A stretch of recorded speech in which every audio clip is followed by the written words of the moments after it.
Hello, this is the Texas Coalition Against Data Centers, or Texas Connect. Or as I like to say, chat with TA. So we're up here with Linda Polly in Hillsboro, Texas, and we're going to ask a few questions, get her idea about what she's seeing, what's going on, and I'd like to know your comments or thoughts if this is going on in your area. Okay? She's the expert on windmills. Don't tell nobody, but she's the expert. Go ahead. Tell us about your windmill and how you got into everything that led up to data centers. How it all came about was in November when at 5 o'clock in the morning, it sounded like an army was invading us on 1946 with all this equipment and huge trucks that we weren't even aware were going to be coming our way. And so at that particular point in time, we started investigating, looking at the different parts that were being used on these turbines. We discovered that there was numerous parts that were made in China. And then starting on like April 1st, 2026 at the Senate Commerce hearing, Lois Colhurst said that 99% of the components were coming from China and 1% from Russia. So at that point in time, that led me into continually looking into this, and which then I found that there was a 35 gigawatt electrical cable that NextEra was using with these windmills. And with that being said, it was being brought in by the Prysmian Group, and it says that they were being manufactured in Texas, but when you dug deeper, the major manufacturing company was in China. And so they had a deep connection to China. And so much so that they were in charge of the road to China that had been established. And then it linked them to Alaba. And Alaba is on the governor's technology list to not do business with. Not only that, they were on the Lone Star Infrastructure Protection Act not to do business with.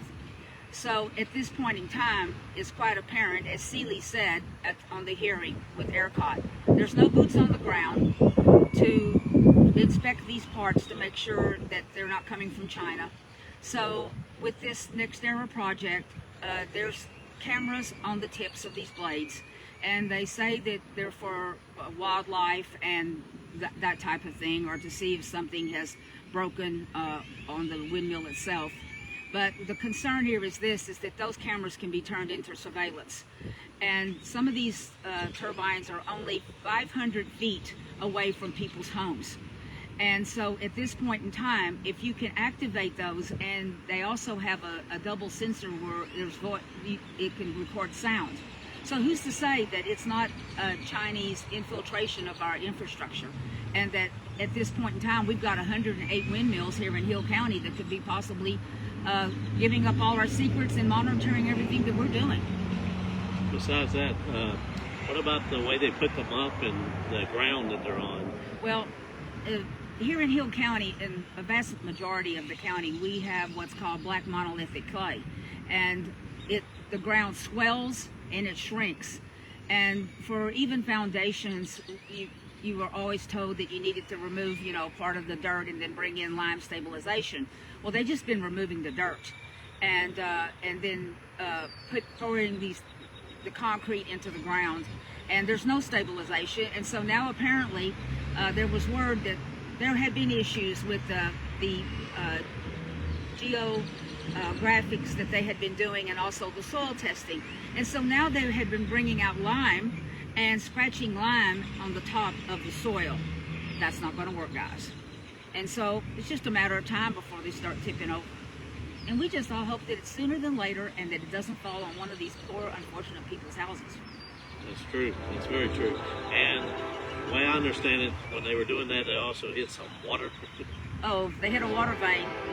That's 2,000 feet from my mother's property. That water vein fed into our well. And so on Saturday, I went to water, and when I went to water, there was virtually, the water table was so low, I couldn't even get down to it. And so for 2 months, they pumped water with a generator day in and day out. and they just pumped it into the field. And so, and they called no one that we've been able to find out. So the whole premise of this is this: when we contacted NORAD in December, and we told them we did not feel like these windmills were in the locations that they were supposed to be.